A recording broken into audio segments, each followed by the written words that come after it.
আজকে ক্লাস শুরু হয়ে যাচ্ছে। আজকের ক্লাস হচ্ছে গোলকীয় আলোকের প্রতিফলন, ক্লাস 4.3।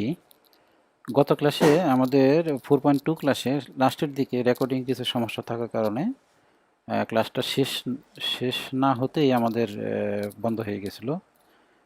যার কারণে এই শেষের অংশটুকু এখন আমরা 4.3 আকারে দিতেছি। যদিও আজকের ক্লাসে অঙ্ক করার কথা ছিল, আজকে অঙ্ক হবে না। গত ক্লাসের শেষ অংশটুকু এখন আমরা আলোচনা করব।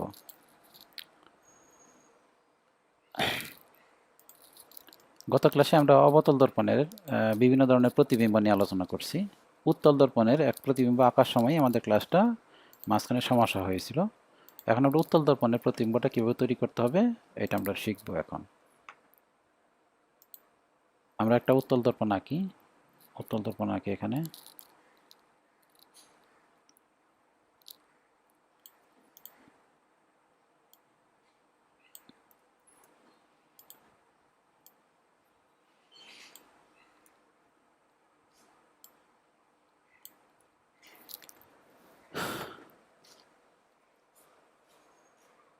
উত্তল দর্পণের এই পাশে থাকবে তোমার ওই যে প্রলেপগুলো থাকবে এই পাশে। উত্তল দর্পণের প্রলেপগুলা থাকবে এই পাশে।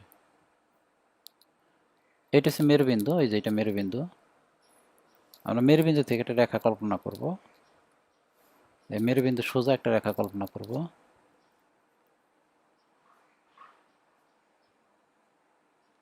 এই রেখাটার বলবো আমরা প্রধান অক্ষ। একটু নিচে পড়ে গেছে, সমস্যা নেই। মেরুবিন্দু থেকে একটা রেখা কল্পনা করব। এই রেখাটার নাম হয়েছে প্রধান অক্ষ।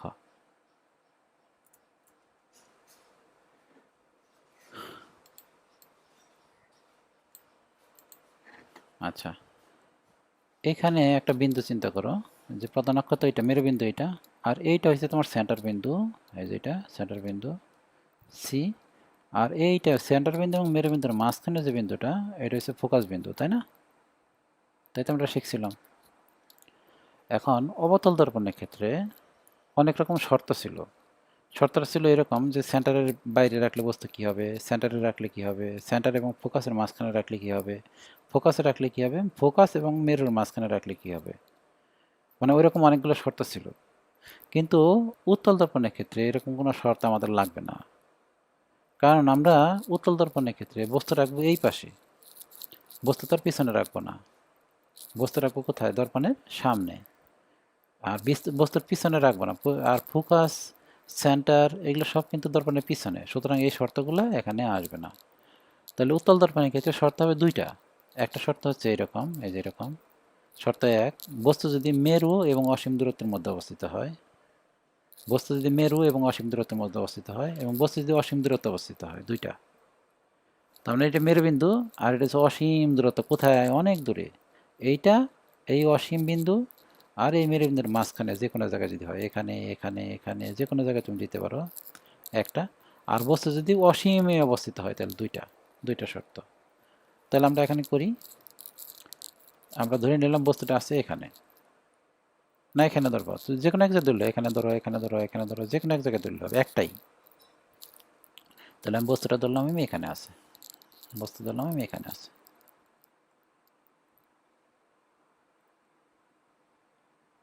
বস্তু আছে তোমার এখানে।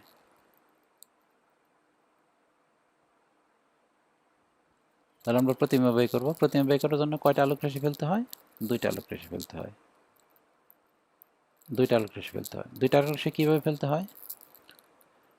একটা ফেলতে হয় প্রধান অক্ষের সমান্তরালে। এই যে এখানে থেকে একটা প্রধান অক্ষের সমান্তরালে একটা আলোক রাশি ফেলো, এই যে এদিকে ফেললাম।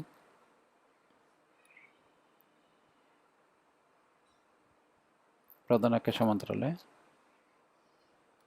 এই আলোক রশ্মিটা কিন্তু এখন তো ভিতর দিকে আসবে না, এটা যাবে বাইরের দিকে। বাইরের দিকে প্রতিফলিত হবে এই বরাবর, দেখাচ্ছি আমি, এই যে এই বরাবর যাবে, প্রতিফলিত হয় এই বরাবর যাবে।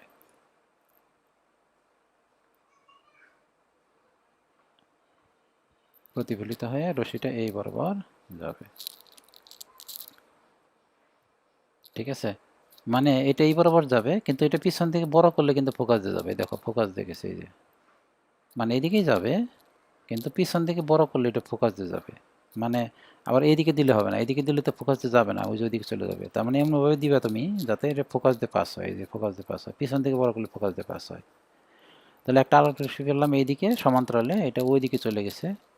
আরেকটা আলোক রশ্মি ফেলতে হবে মেরুবিন্দুতে, আরেকটা আলোক রশ্মি ফেলতে হবে মেরুবিন্দুতে। এই যে মেরুবিন্দুতে আরেকটা আলোক রশ্মি ফেললাম।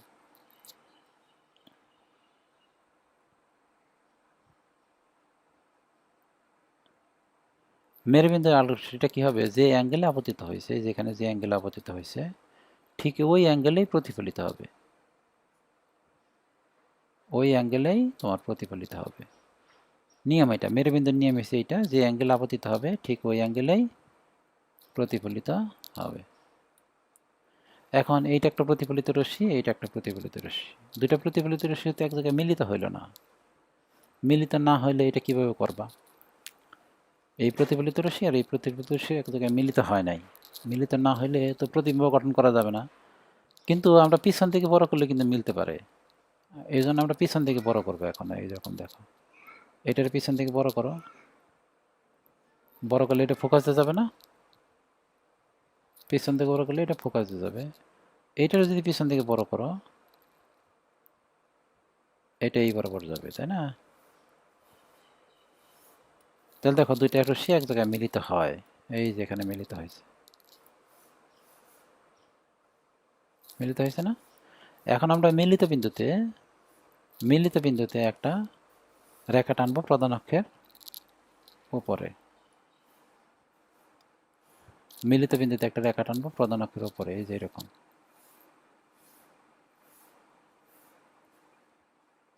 এবং মিলিত বিন্দু একটা অ্যারো চিহ্ন দিব,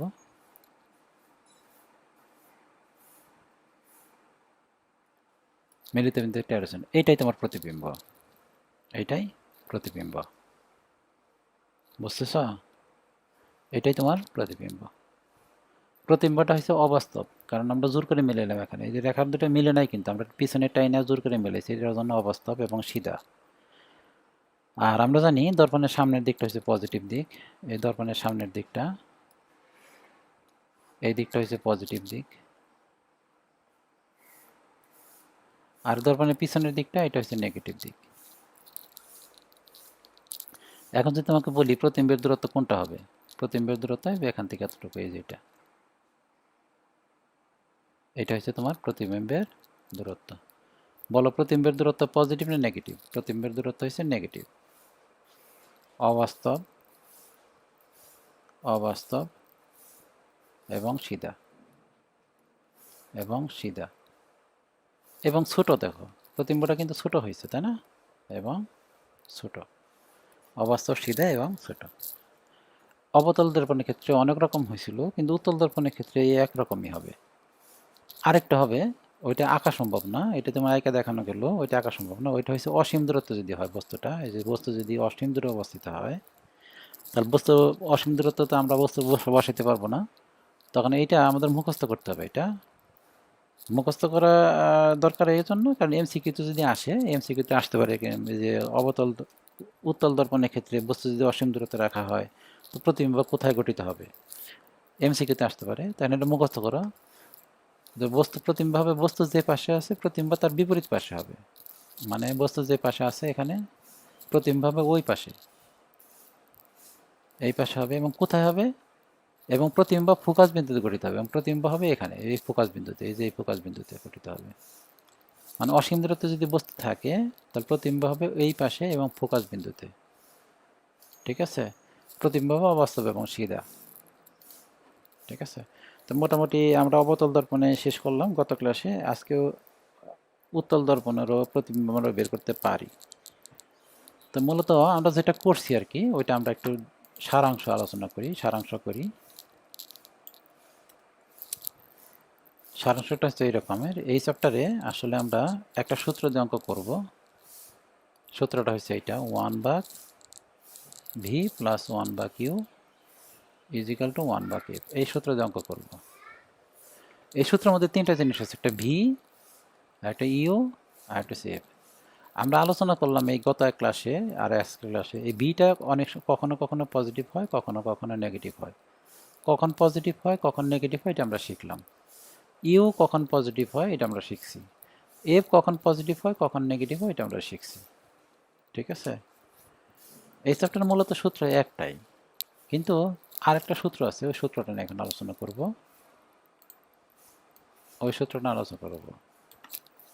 আচ্ছা, আমরা যে প্রতিবিম্ব তৈরি করছি, কখনো প্রতিবিম্ব বড় হয়েছে, কখনো প্রতিবিম্ব কি হয়েছে, ছোট হয়েছে, তাই না? এই যে প্রতিবিম্ব কখনো বড় কখনো ছোট হয়, একে বলা হয় বিবর্ধন। একে কি বলা হয়? বিবর্ধন। আমি লিখতেছি, দেখো, একে বলা হয় বিবর্ধন।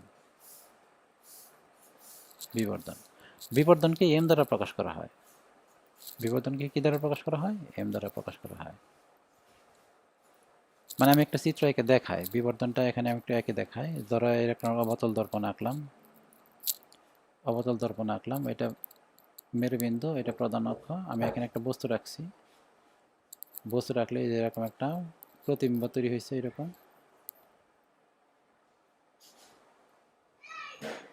এই প্রতিবিম্ব বস্তু ছোট হয়, কখনো প্রতিবিম্ব বড় হবে না। তাহলে এখান থেকে এটুকু হচ্ছে প্রতিবিম্বের দূরত্ব, এই যে এটুকু হচ্ছে ভি, আর এখান থেকে এটুকু হচ্ছে ইউ, তাই না? এই যে এখান থেকে এটুকু ইউ না, ইউ।